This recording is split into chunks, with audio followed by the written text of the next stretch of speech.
Irmãos, é um privilégio estar com vocês aqui. Eu vou usar um gravador aqui também, mas não é o WhatsApp não, tá? É para gravar mensagem mesmo. Eu gosto de depois ouvir, e a gente sempre tem aquilo que melhorar, né? E também tem pessoas que têm menos acesso à palavra de Deus do que as nossas igrejas têm o privilégio.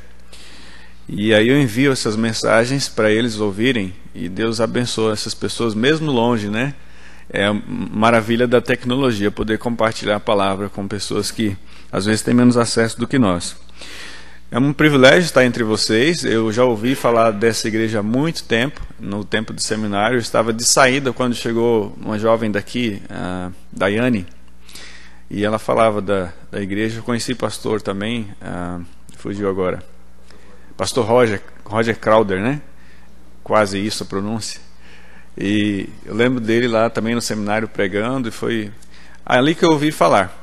Muito bom aqui, gostei. Vocês têm um privilégio muito bom de olhar o céu, né? Olha para o lado, tá dentro do céu realmente. Que vista que vocês têm. Já agradeceram por isso?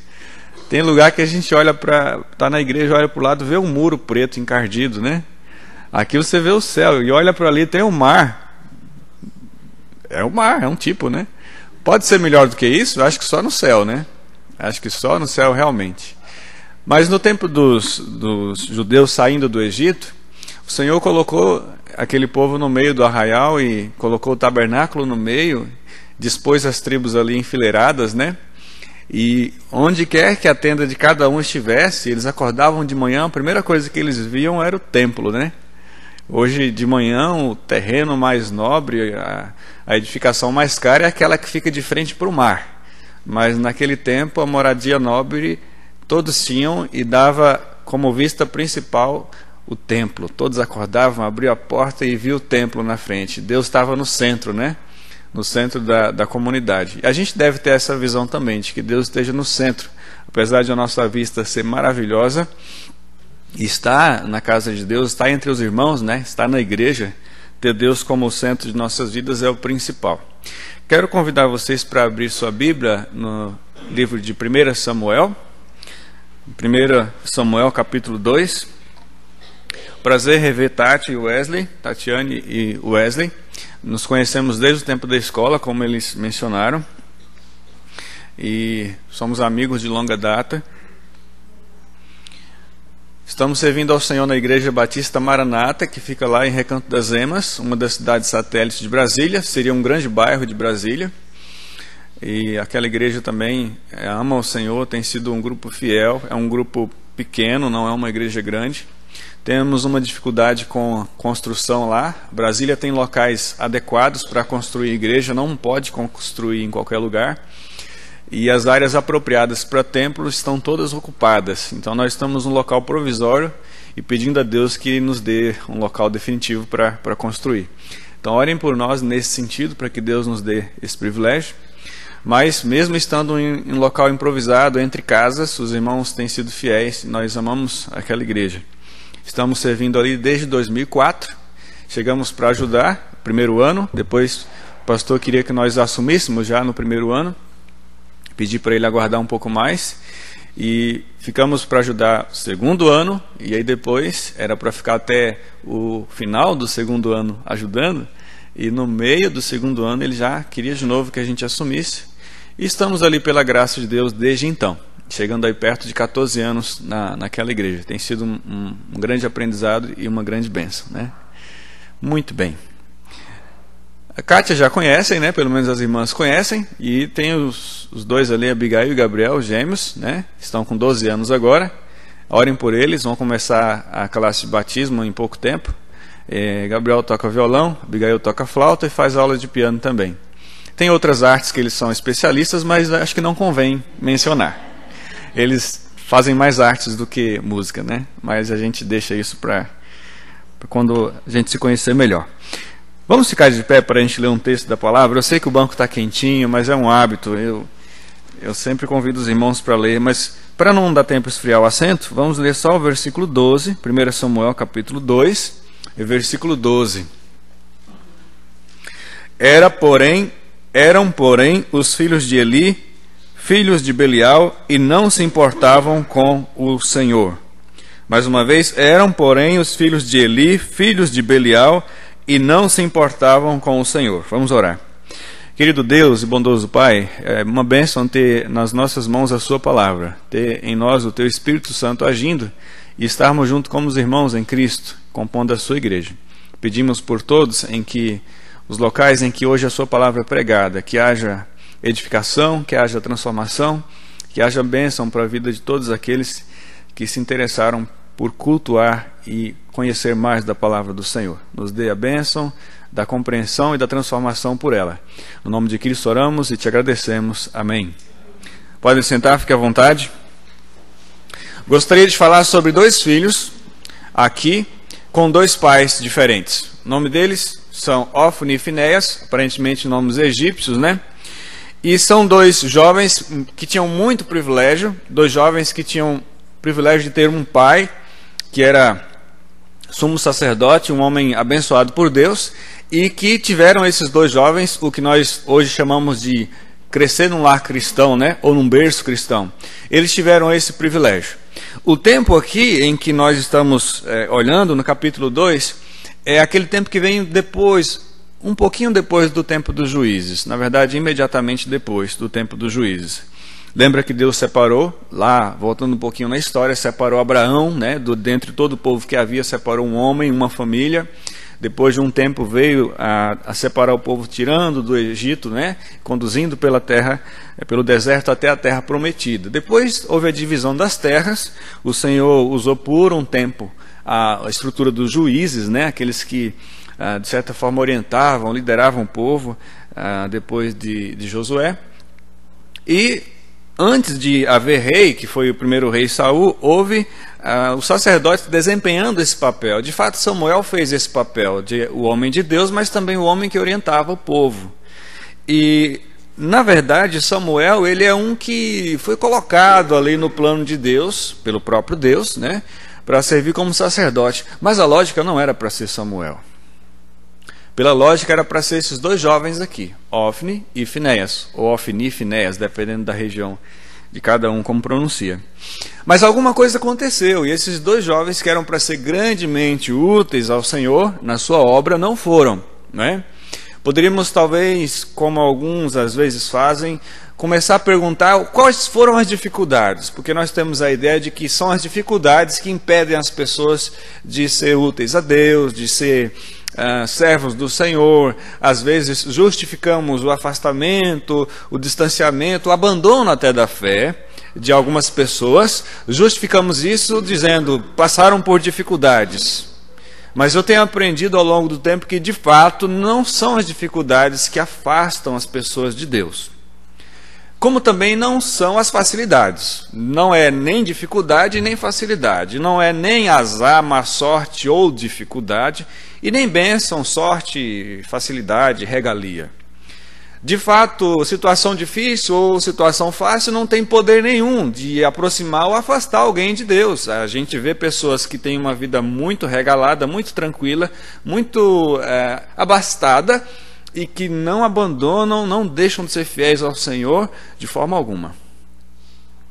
E também vemos pessoas que têm muita dificuldade, passam por muitas dificuldades, e isso de nenhuma forma diminui o zelo, o apego delas ao Senhor Deus. De fato, olhando na história da igreja, parece realmente que as dificuldades têm mais poder de aproximar as pessoas de Deus do que de afastar. De fato, é quando a situação está mais difícil que as pessoas mais se aproximam de Deus. Mas esses dois jovens não conheceram dificuldade. Eles nasceram no tempo da inauguração da Terra Prometida. Eles não viveram a escravidão do Egito. Talvez a travessia do deserto ali, que tanto experimentaram, para eles não chegou. O fato é que eles estão vivendo um tempo de muita tranquilidade. Um tempo de fartura e de tranquilidade. Mas alguma coisa aconteceu com eles, em que eles, podendo ser filhos de Eli e filhos de Deus, eles eram filhos de Eli e filhos de Belial. Essa expressão Belial é muito interessante. Ela aparece na Bíblia não como principalmente se referindo a uma divindade pagã, ou se referindo a Satanás, às vezes toma esse sentido.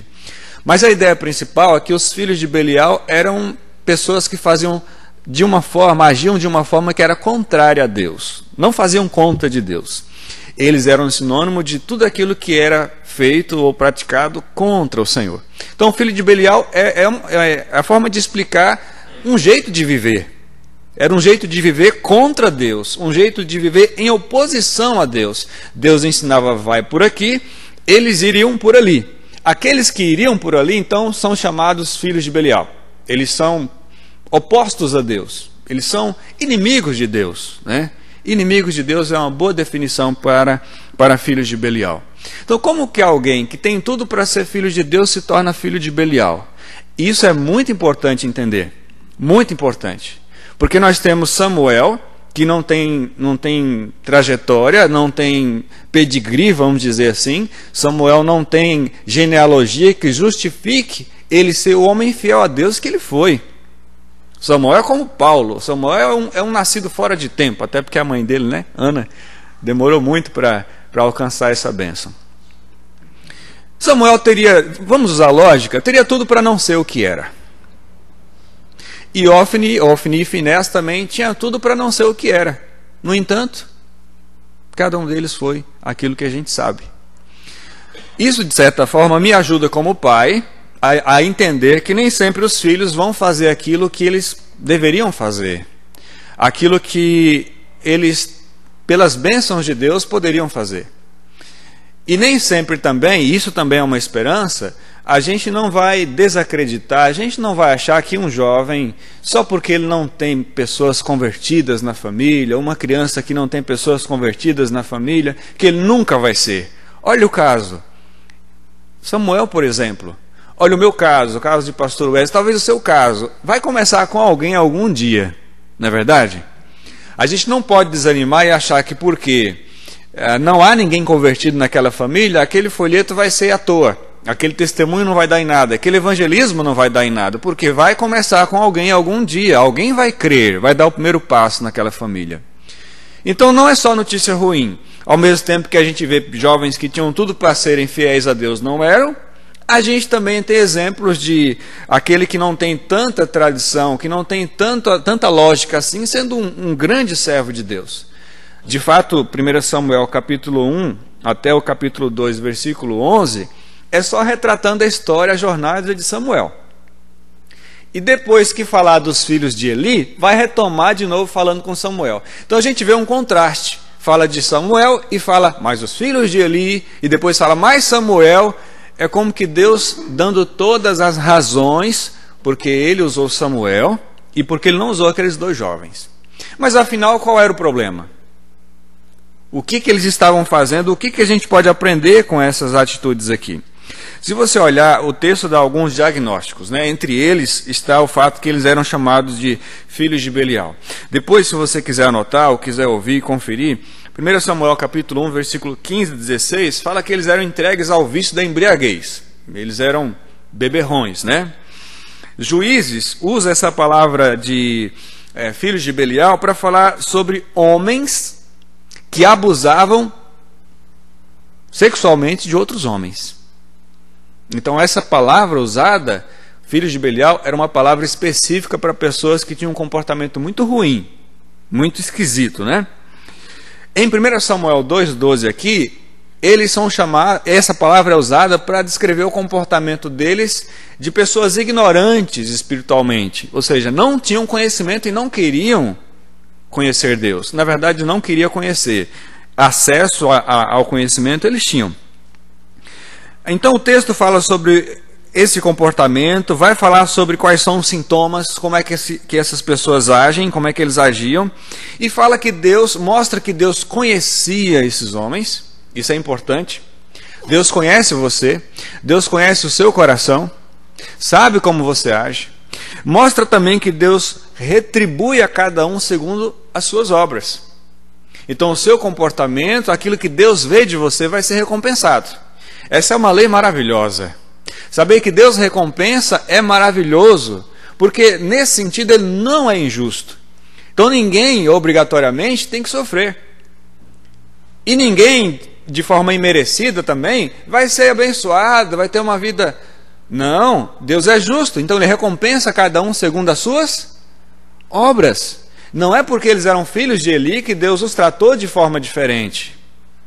Não é porque nós somos filhos de tal e Deus não vai nos tratar de forma diferente porque somos assim, moramos ali, somos filhos de tal, viemos de tal região. Não, Deus julga cada um conforme as suas obras. Sempre foi assim e sempre vai ser assim. Isso é muito bom. É muito bom mesmo saber que Deus é justo também nesse sentido. Vamos então direto aqui para o capítulo 2, versículo 12. Olha o que diz aí a sua Bíblia. Eram os filhos de Eli, filhos de Belial, e não se importavam com o Senhor. Ponto. E vírgula, né? Continua. Mas não se importavam com o Senhor. Essa é a primeira característica que talvez explica todo o restante. O comportamento deles é explicado por esse versículo. Tudo que eles fizerem, a partir daqui, temos sempre que voltar para essa afirmação. Não se importavam com o Senhor. Isso é importante. Nós sempre ouvimos falar que Deus nos ama, que Deus se importa conosco, e essas frases são tão... né? A gente está tão acostumado com isso, mas eu sempre me coloco com a devido cuidado, eu falo isso. Sempre me coloco no lugar de como Deus se sente. Porque a gente está acostumado a ouvir que Deus se importa conosco e eu me importo com Deus. Não é? A gente tem, por exemplo, uma expressão que diz, meu Deus, não, porque o meu Deus, o meu Senhor. Vocês já pararam para pensar sobre essa expressão, meu Deus? O que ela significa? Na Bíblia, ela tem um sentido, mas às vezes na prática, no dia a dia, ela tem outro. A ideia da Bíblia, quando os homens de Deus diziam, meu Deus, a ideia era a seguinte, Deus a quem eu pertenço.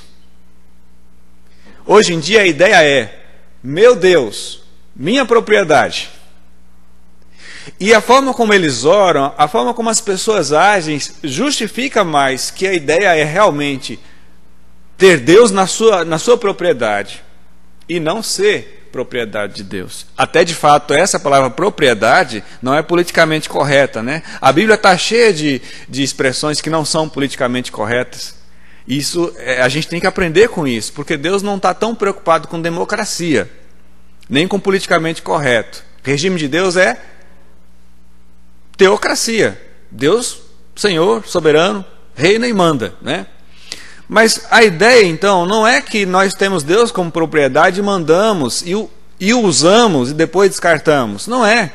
A ideia é que Deus nos tem como seu e que nós o servimos, vivemos para glorificar Ele com a nossa vida. E isso é bom demais. Não há nada melhor para fazer com a vida do que viver para Deus e glorificá-lo com a nossa vida.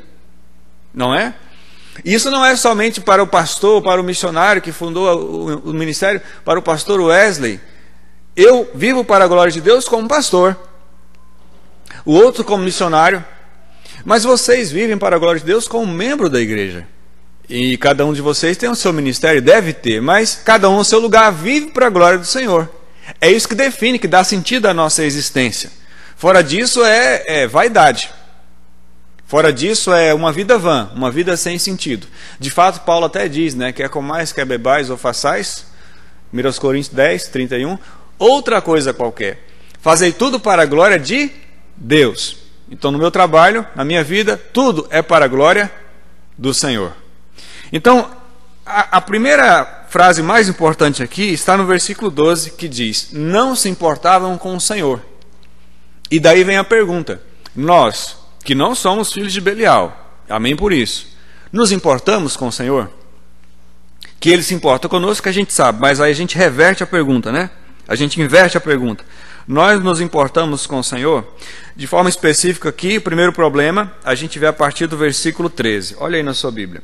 Pois o costume daqueles sacerdotes com o povo era que, oferecendo a alguém sacrifício, vinha o moço do sacerdote.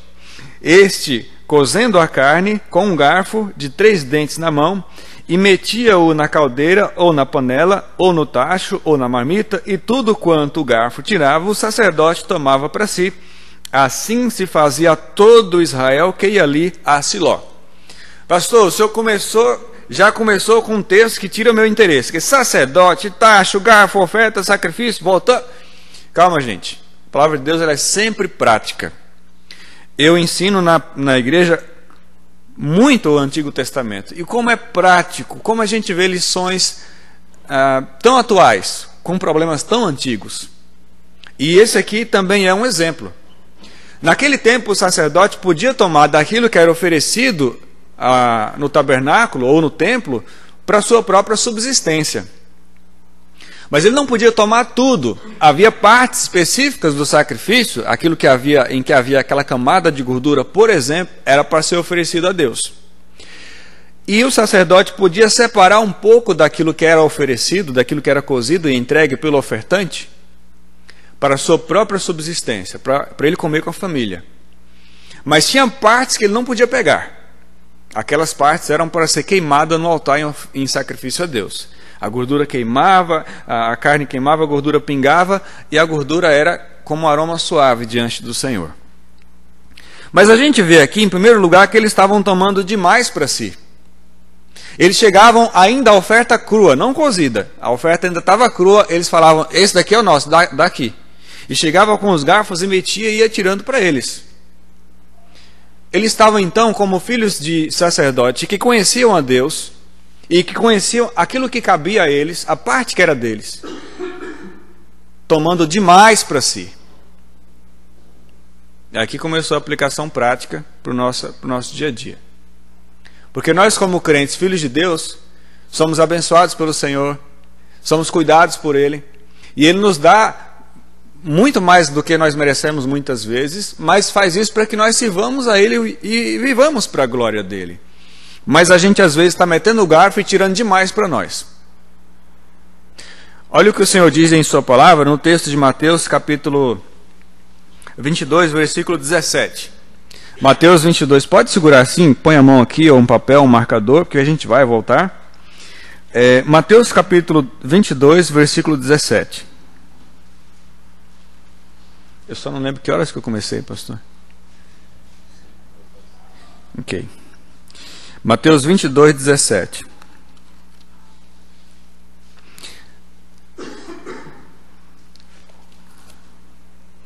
Olha aí.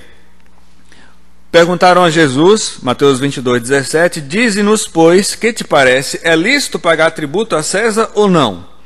Jesus, porém, conhecendo-lhes a malícia, respondeu, por que me experimentais, hipócritas? Mostrai-me a moeda do tributo, trouxeram-lhe um denário. E, versículo 20, Mateus 22. E ele lhes perguntou, de quem é essa efígie e inscrição? Responderam, de César. Então ele lhes disse, dai, pois, a César o que é de César, e a Deus o que é de Deus. Ouvindo isso, se admiraram, e deixando-o, foram-se. Um texto que creio que os irmãos já conhecem, mas o suprassumo, a ideia aqui é, dá a Deus o que é de Deus. Assim como nós, obrigatoriamente, e devemos também, pagamos os impostos, devemos tributar a Deus o que lhe é devido. Aí Paulo vai dizer, a quem honra, honra, a quem glória, glória, né? A quem tributo, tributo. Então devemos reconhecer Deus, glorificar Deus, dar a Deus o que lhe é devido. E algo que é muito difícil de as pessoas entenderem nos nossos dias, é que essencialmente adorar a Deus é dar algo a Deus. Não há fórmulas de adoração na Bíblia, não há nenhum momento de adoração na Bíblia. Pode ler sua Bíblia, pode olhar.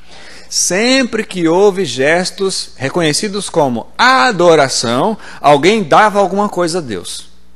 Sendo o gesto maior de adoração a si mesmo, a Deus.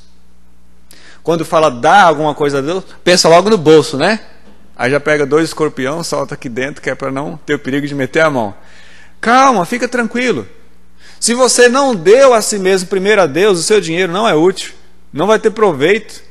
A primeira coisa que deve ser dada a Deus é a si mesmo. Se você ainda não se deu ao Senhor, o seu dinheiro é o de menos. De fato, dinheiro, bens, doação, tempo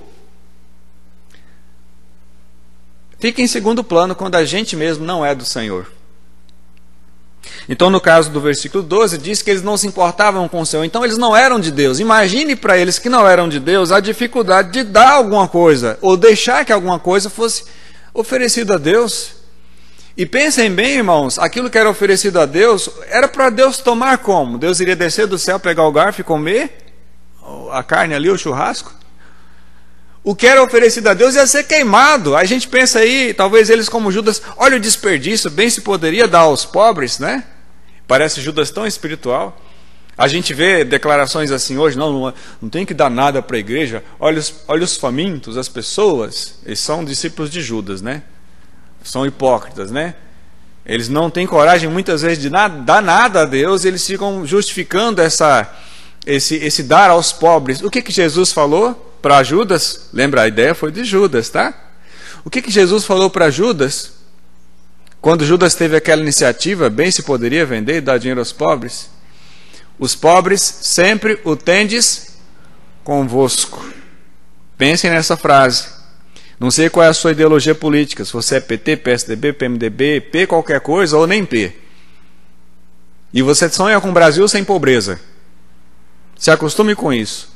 Pobreza estará presente na humanidade enquanto houver humanidade. Quem disse foi Jesus. Os pobres sempre o tendes convosco. No plano de Deus de abençoar o seu povo, não estava exatamente incluindo tirar pessoas da pobreza. Pelo contrário, a gente vê pessoas pobres na palavra de Deus amando ao Senhor e adorando a Deus.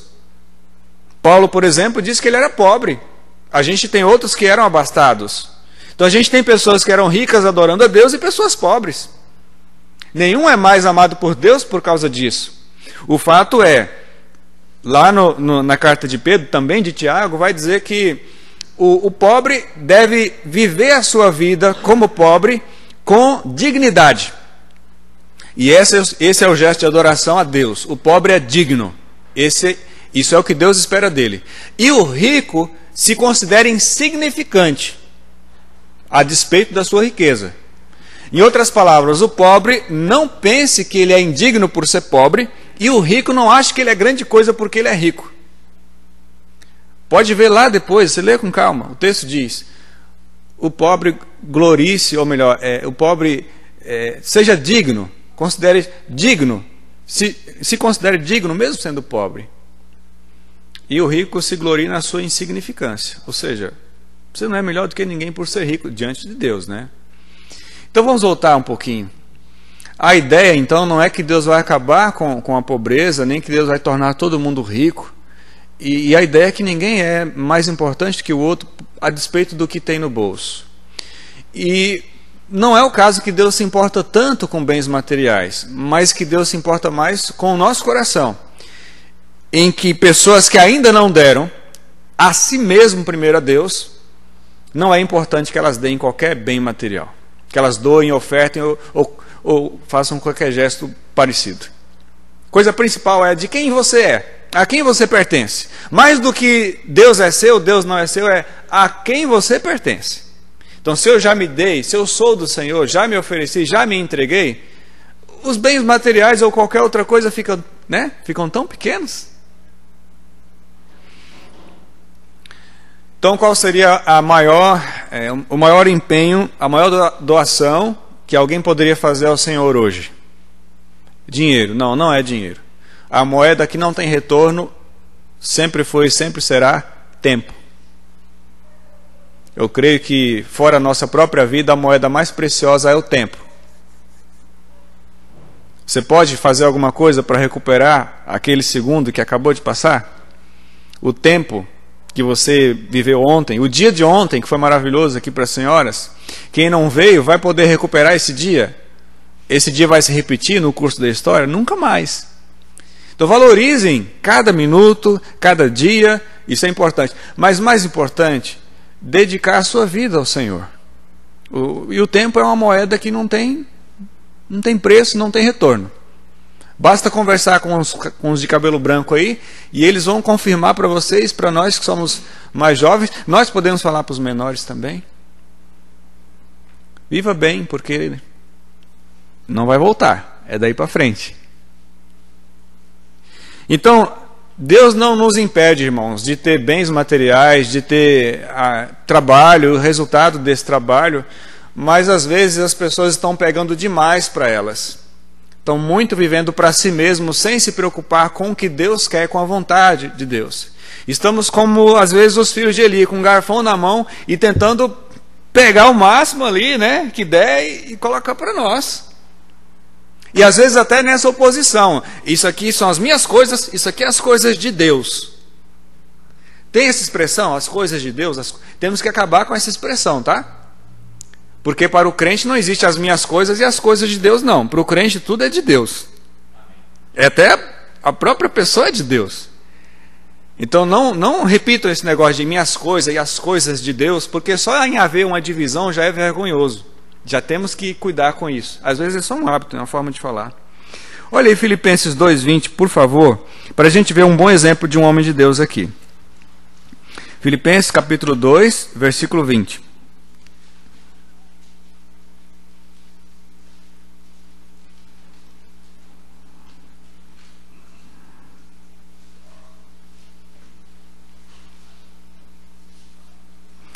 Filipenses 2:20. Todos têm?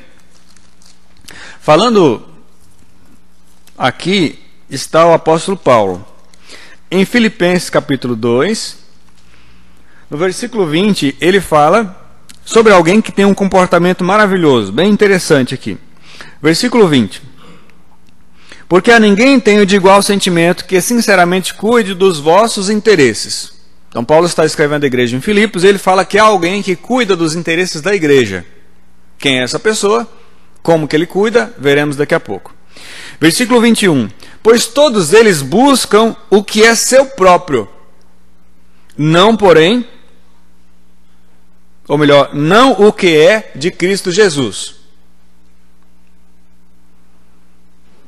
22. E conheceis o seu caráter provado, pois serviu ao Evangelho junto comigo como filho ao Pai.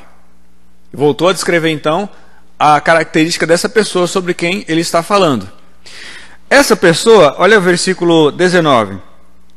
Espero, porém, no Senhor Jesus, mandar-vos Timóteo o mais breve possível, a fim de que eu me sinta animado também, tendo conhecimento da vossa situação. Aí descobrimos quem era. Era o jovem Timóteo. E as características que Paulo menciona que ele tinha são maravilhosas. Paulo diz que ele estava, o jovem Timóteo, estava cuidando dos interesses da igreja. Ou seja, ele estava preocupado, servindo, abençoando de todas as formas possíveis, servindo a igreja. Aí Paulo faz traça um perfil das pessoas da igreja que não é muito bom, comparando com o de Timóteo. Ele diz: cada um busca o que é seu próprio, não porém o que é de Cristo Jesus.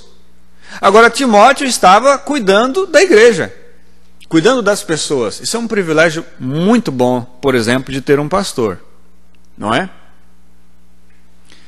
Quando é um pastor mesmo, biblicamente falando, que cuida das ovelhas, você pode estar em casa, por exemplo, dormindo, e alguém está orando por você. Olha que maravilha. Vocês sabem quando foi que o pastor orou por vocês? Alguém sabe? Ele mandou um WhatsApp avisando: estou orando por você nesse momento aqui e agora. Espero que você seja fiel no dízimo, porque eu estou orando por você. Falou isso? Não? Vocês não sabem, não tem que saber. Isso é ministério do pastor, entre ele e Deus, né? Que hora que ele acordou, quanto tempo ele orou, quantas vezes orou, vocês não sabem e nunca vão saber. Quando ele está num lugar, talvez vê uma coisa interessante ali, lembra da igreja, pensa em vocês. Talvez vê um livro, vou ler esse livro, porque aqui tem alguma coisa que eu acho que eu posso aprender e passar para a igreja. É bom demais ter um pastor e ter pastores que cuidam do interesse da igreja. Não interesse financeiro, mas do bem-estar, do alimento espiritual da igreja. Mas eu creio que também a igreja deve cuidar da própria igreja. Nós temos que ter essa mentalidade de pensar nos outros, no interesse do outro, não somente no nosso interesse. Porque quando a gente fala de pensar em Deus, servir a Deus, se importar com Deus, não podemos fazer nada para Deus. Vocês sabem disso, né? Ao mesmo tempo que a gente deve servir a Deus, a gente sabe que não pode fazer nada para Deus. Como é que Deus gosta de café? Alguém sabe? Com açúcar, sem açúcar? Aqui é sem açúcar, né? Lá a gente faz café com açúcar, mas não tem problema. Estava ali, eu coloquei. Como é que Deus gosta de café? Não sabemos. Qual é o prato predileto de Deus? Não sabemos. Quando é que Deus fica doente? Qual é a deficiência de Deus? Deus não precisa de nós, mas ao mesmo tempo Ele diz para a gente servi-lo. Como é que a gente serve a Deus? Servindo uns aos outros. Colossenses 3:23. Não fazendo como para homens, mas como para o... Então servimos a Deus através uns dos outros. Porque de fato não podemos fazer nada para Deus. Só podemos fazer para Deus através uns dos outros. Então cuidar dos interesses uns dos outros, como Timóteo fazia, enquanto isso estamos servindo a Deus. E aí no versículo 21 diz: pois todos eles buscam o que é seu próprio, não o que é de Cristo Jesus. Então Paulo fala que a igreja era como uma igreja normal, cada um cuidava do seu interesse, da sua casa. Os irmãos sabem, um dos cultos mais importantes na igreja, e é uma das coisas que os desigrejados não podem me responder. Sabe o que são os desigrejados? São pessoas que não acreditam na necessidade de uma igreja, como aqui hoje de manhã estão reunidos. São os crentes do YouTube, né? Eu queria saber como as pessoas eram crentes antes do YouTube. Que lá eles têm acesso aos estudos e tal. Mas uma coisa que o desigrejado não pode fazer é o ministério da intercessão. Como é que ele vai orar pela igreja e servir uns aos outros pelo ministério da intercessão se eles não conhecem as necessidades uns dos outros? Se eles não se reúnem como igreja? Então o culto de oração, que para nós lá é quarta-feira, é muito importante para isso. Você serve a Deus conhecendo a necessidade um do outro e orando e ajudando um ao outro. É só uma das coisas, sem falar no ministério que a igreja tem que desempenhar, que quem não está numa igreja, quem não vive a realidade da igreja, que é o desigrejado, ele não pode fazer. Desempenhar seus dons e outras coisas mais. Você conhece os seus irmãos? Sabe onde eles moram? Sabe quais são os problemas de saúde, né? Ora por ele. Isso é a igreja, isso é viver em comunhão, viver em comunidade. Então nós temos que nos interessar também por fazer a vontade de Deus, servir uns aos outros. E às vezes a gente está com um garfão pegando demais para nós. Pegando demais para nós. Deus não nos priva de tantas bênçãos, mas às vezes pensamos muito em nós, e menos no Senhor e na vontade dEle, na obra dEle, no ministério dEle. Temos que pensar sobre isso. Eu brinco sobre o atraso, mas falando sério lá na igreja. Irmãos, às vezes eu posso brincar aqui e vocês vão achar que eu estou falando sério, porque eu brinco sem rir. É parte da minha personalidade, então... Pensa nisso, tá? A gente é meio fechadão e tudo, mas eu tenho senso de humor. É difícil perceber, mas eu tenho. Mas eu brinco com eles assim: se Deus chegasse atrasado como a gente, vocês estavam enrolados, viu? Ah, mas foi só 5 minutinhos. Tá bom, pensa aí, no trânsito. Se Deus chegar atrasado 5 minutos, o que acontece com a gente? Um engarrafamento de 2 horas, né? Que na capital, 5 minutos faz diferença, né? Numa batida de trânsito, se Deus chegar atrasado 1 segundo, a diferença entre bater e não bater, 1 segundo. Então pensa um pouquinho, porque a gente fala tanto assim, Deus, e não pensamos no nosso lado também. Se Deus é justo e retribui a cada um segundo suas obras, que impacto tem chegar atrasado 5 minutos, 10 minutos, não ler a Bíblia, não orar, não ir no culto? Então a gente sabe que Deus é misericordioso e sempre faz além do que nós merecemos. Mas é bom não abusar também. Porque aqui eles estavam tendo acesso, tendo o direito dele preservado, que era tomado o que oferecia para eles, mas eles pegavam além, eles iam além. E nós, como cristãos, às vezes estamos querendo pegar e além do que nós temos direito e achando que de fato é um direito. E num mundo que vive para o humanismo, em que o homem é o centro de tudo, é muito fácil a gente se achar merecedor. E achar que Deus está querendo demais. Ou como disse uma criancinha na igreja uma vez, Deus se acha, né? É tudo Deus se acha. Ela expressa sem responsabilidade nenhuma o que muita gente pensa às vezes, né? Que Deus quer demais. Mas o que seria de nós sem Deus? Então, de fato, tudo que Ele quer ainda fica muito barato. Quero só mencionar, não ler pensando no tempo, 2 Coríntios 8:5, em que pessoas estavam dando oferta, servindo a Deus, e Paulo fala sobre essas pessoas em 2 Coríntios 8:5, e não somente fizeram como nós esperávamos, mas primeiramente a si mesmos se deram ao Senhor. e a nós pela vontade de Deus. Então, os irmãos da igreja em Corinto, eles se deram ao Senhor em primeiro lugar. Olha o que diz o versículo 13 e 14, 1 Samuel, capítulo 2, versículo 13. Então, em primeiro lugar, estavam tomando demais para si. Versículo 13. Pois o costume daqueles sacerdotes com o povo era que, oferecendo a alguém sacrifício, vinha o moço do sacerdote, este cozendo a carne, com um garfo de 3 dentes na mão, e metia-o na caldeira, ou na panela, ou no tacho, ou na marmita, e tudo quanto o garfo tirava, o sacerdote tomava para si. Assim se fazia a todo Israel que ia ali a Siló. Todo mundo que chegava, eles faziam a mesma coisa. E o moço do sacerdote era orientado a meter a mão sem dó. Além de tomar mais para si do que deviam, estavam tomando o melhor para si.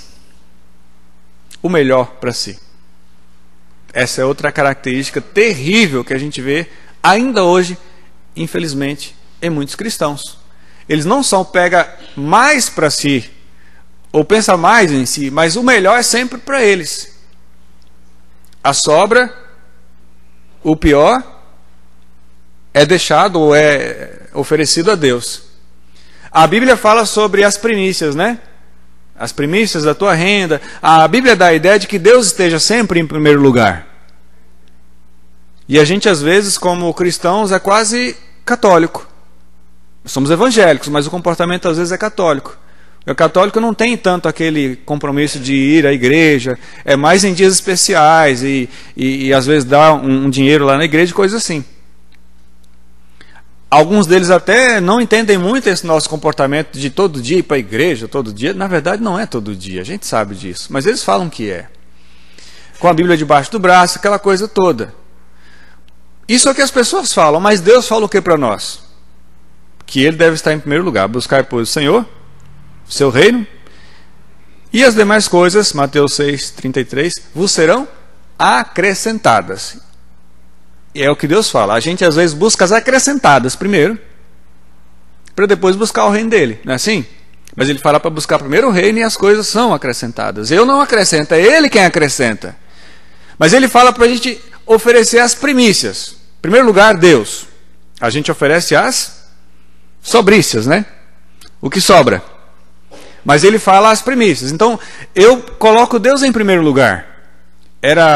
É dito sobre vários homens, mas principalmente Martinho Lutero, que ele, estando muito ocupado, ele dizia: hoje eu vou começar com 1 hora de oração.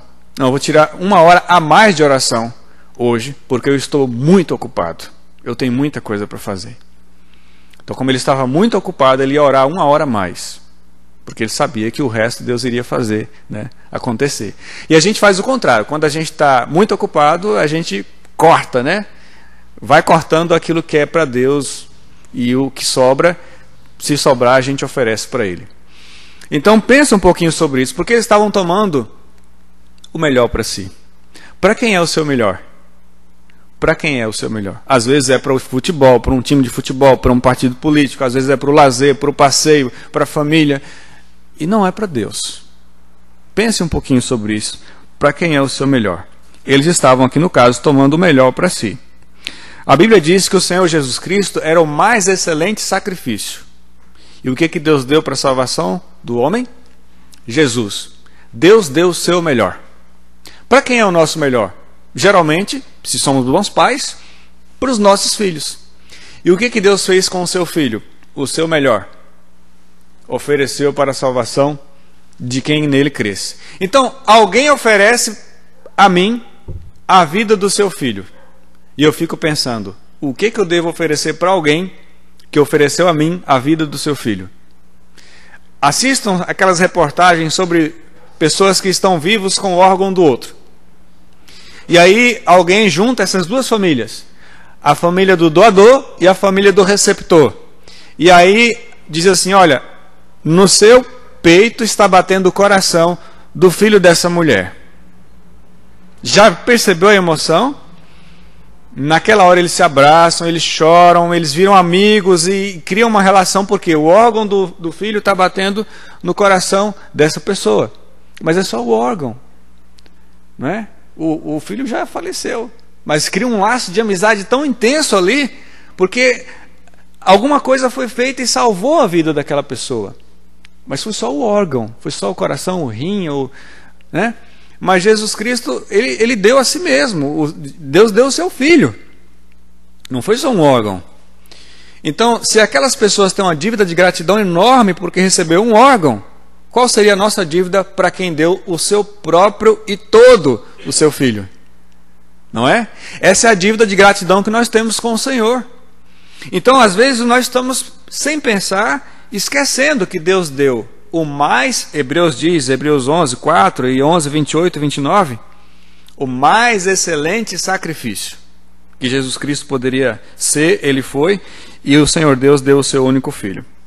Então, ele diz lá em Hebreus 12, 28, ele fala assim: por isso, recebendo nós um reino inabalável, retenhamos a graça pela qual sirvamos a Deus de modo reverente, agradável, com reverência e santo temor, porque o nosso Deus é fogo consumidor.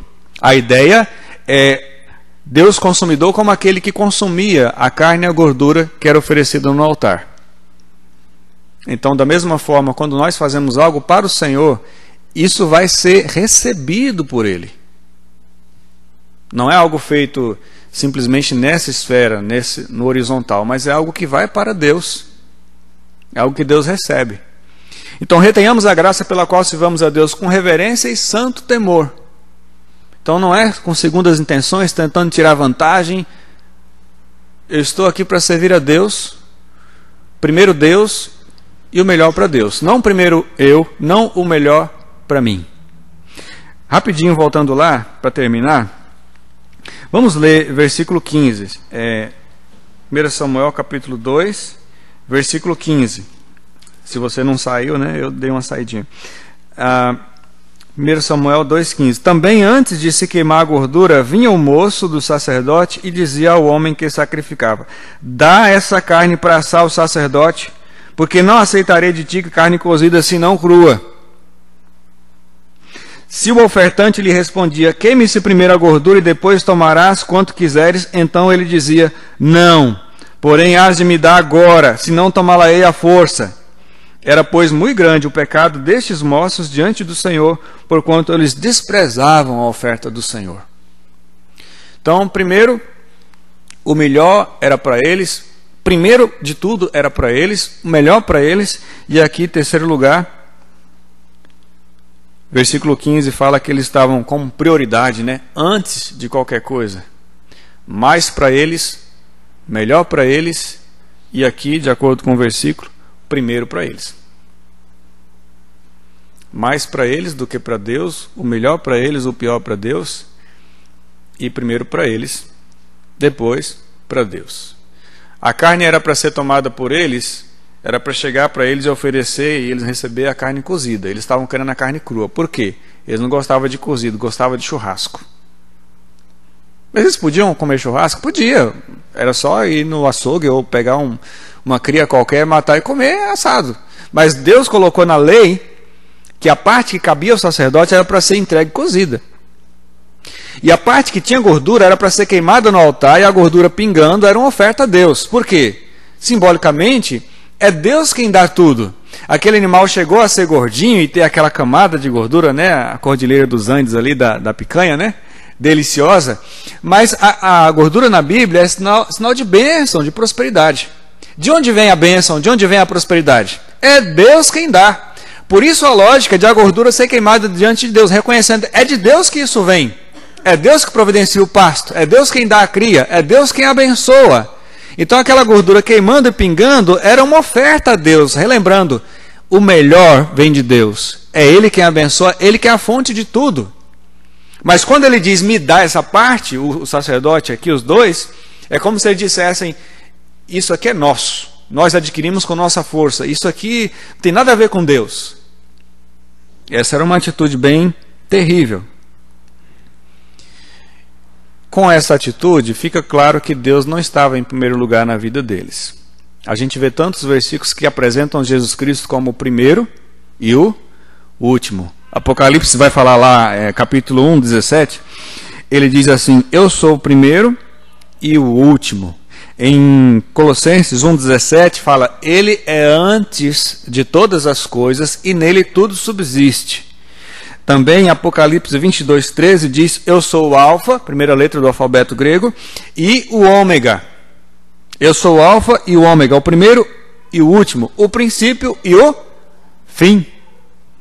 Então, se há alguma dúvida de quem é o primeiro, não é uma dúvida que Deus gerou. Deus sempre deixou bem claro que Ele está em primeiro lugar. Se a gente pensa de outro modo, se a gente se ilude, se a gente cria uma outra realidade, é por escolha nossa, mas essa ideia não vem de Deus. Olhe nas religiões pagãs. Só olha, mas não fica seguindo não, é só para dar uma olhadinha. Religiões pagãs pelo mundo inteiro que têm de alguma forma a ideia de um Deus.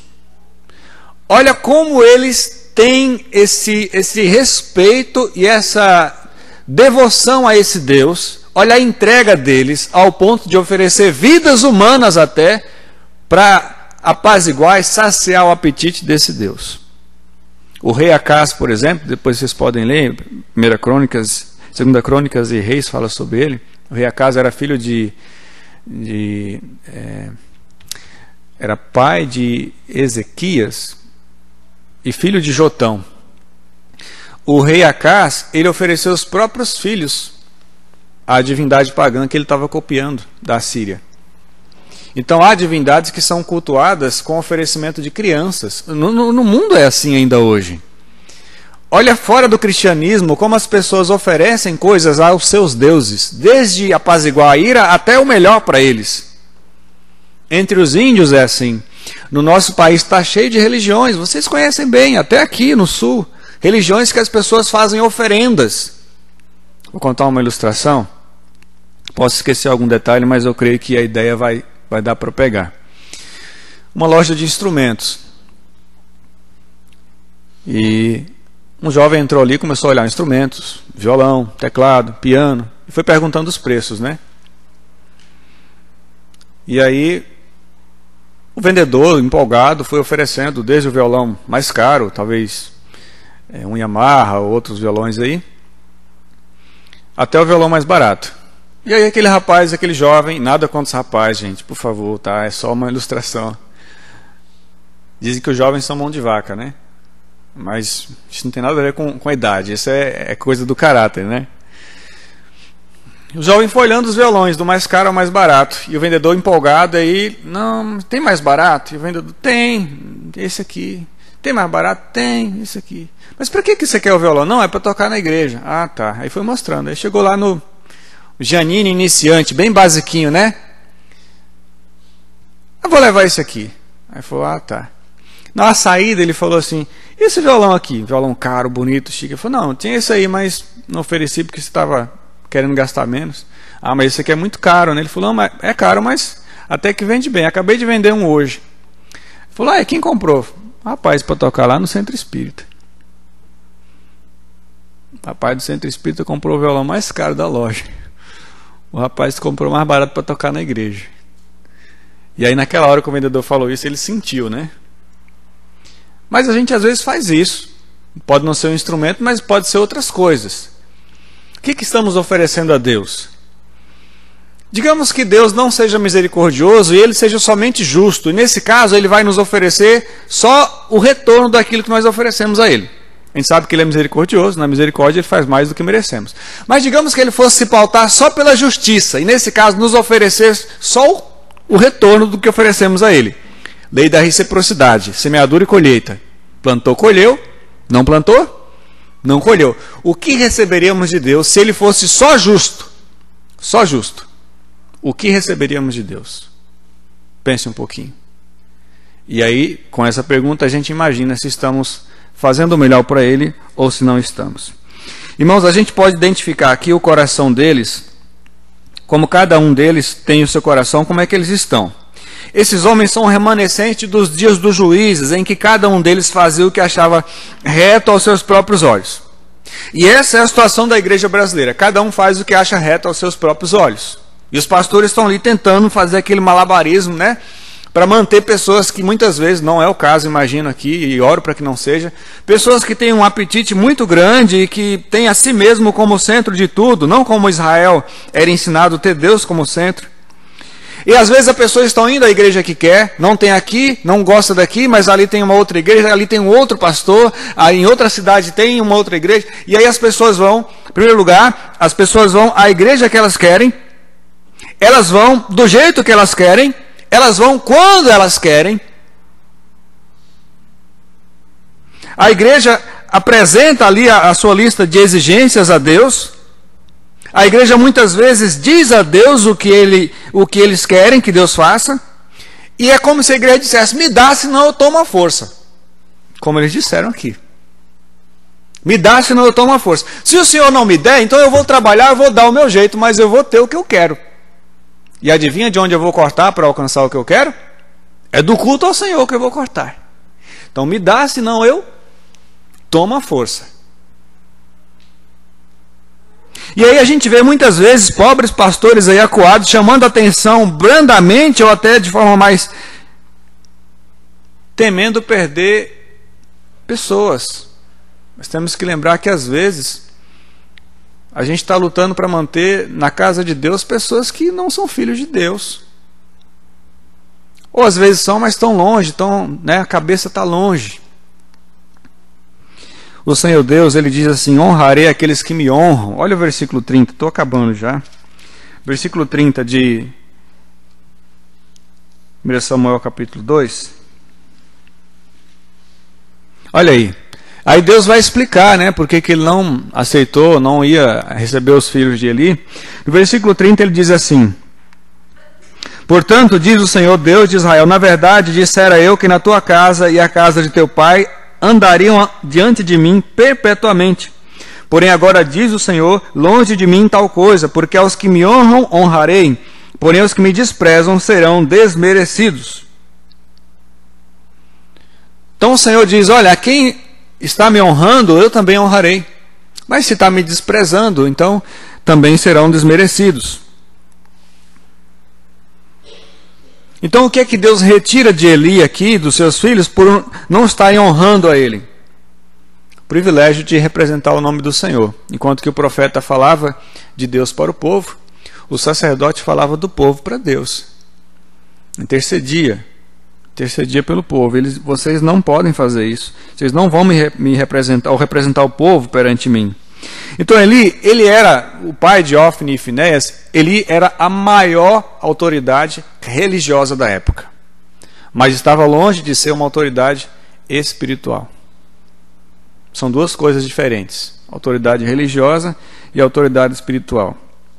Porque ele tolerou, não impediu que os seus filhos estivessem pensando sempre em si mesmo, ao invés de pensar no Senhor e como honrar e agradar o Senhor. Esses jovens aqui, eu chamo de jovens, mas não sei exatamente a idade deles, eles sabiam como orar. E aqui um alerta para os nossos jovens aqui da igreja, como faz para os da minha. Os jovens sabiam como orar, eles sabiam como cantar, eles sabiam todos os deveres dos sacerdotes.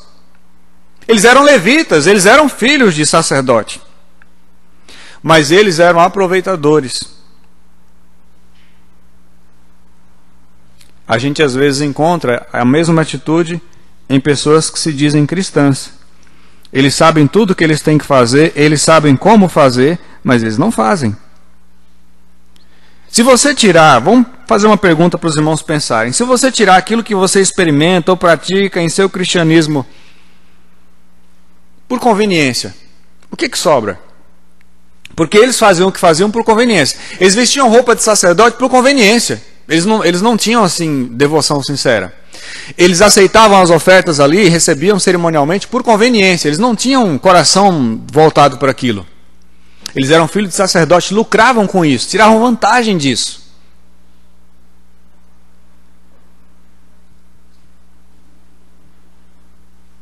Estavam no meio dos principais ali, dos líderes e tudo. Tinham um conhecimento do povo, o povo trazia presentes, o povo tinha respeito por eles. Enquanto isso, eles pegavam até as mulherzinhas que iam lá fazer oferta e tiravam proveito. Porque as mulheres tinham aquela admiração pela figura dos filhos do sacerdote, pelo sacerdote em si. Então eles eram o que eram por conveniência, tiravam vantagem de tudo. A pergunta que eu queria deixar com vocês, com todo respeito: se tirar da sua vida aquilo que você experimenta como cristão por conveniência, o que sobra? Vou explicar.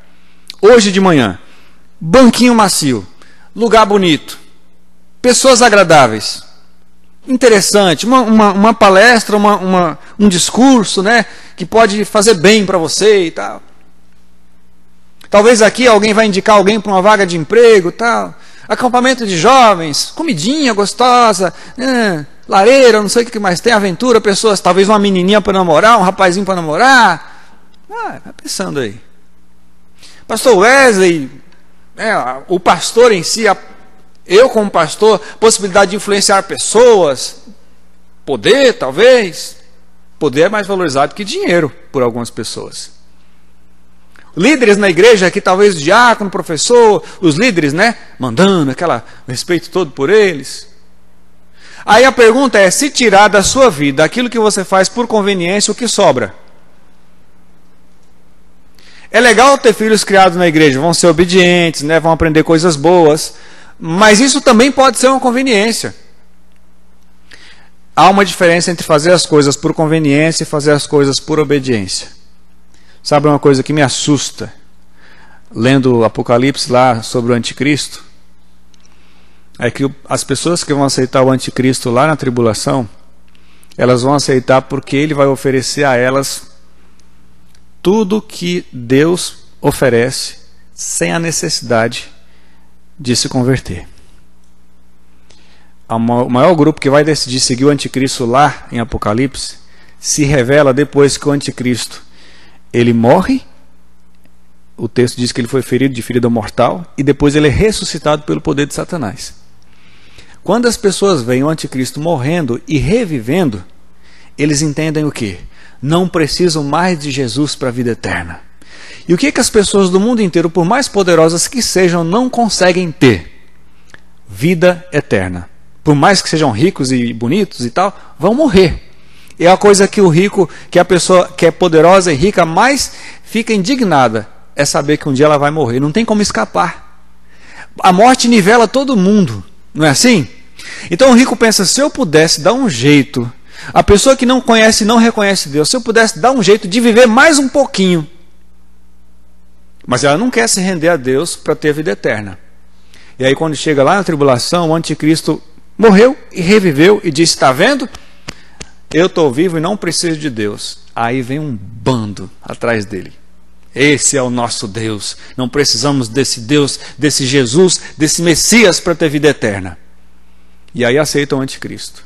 Aí vem a pergunta: se você puder receber sem Deus tudo o que você precisa, você ainda iria querer Deus? Entendeu a pergunta? Se você pudesse adquirir sem precisar de Deus tudo que você quer, tudo que você gosta, você ainda iria querer Deus? Porque muitas vezes a gente percebe que as pessoas só vão a Deus por causa do que Deus pode oferecer. E não necessariamente estão indo a Deus para adorá-lo, servi-lo, para amá-lo, para dizer: eu quero o Senhor. Eu quero o Senhor como o Senhor é. O Senhor é o meu Deus. Eu amo o Senhor. Estou aqui para te servir. Estou me entregando a ti. São duas coisas diferentes. O que eu posso tirar de Deus é diferente do que eu posso oferecer a Deus. E às vezes o que nos aproxima dele é o que podemos tirar dele. E não o que devemos e podemos dar a ele. Então pense um pouquinho.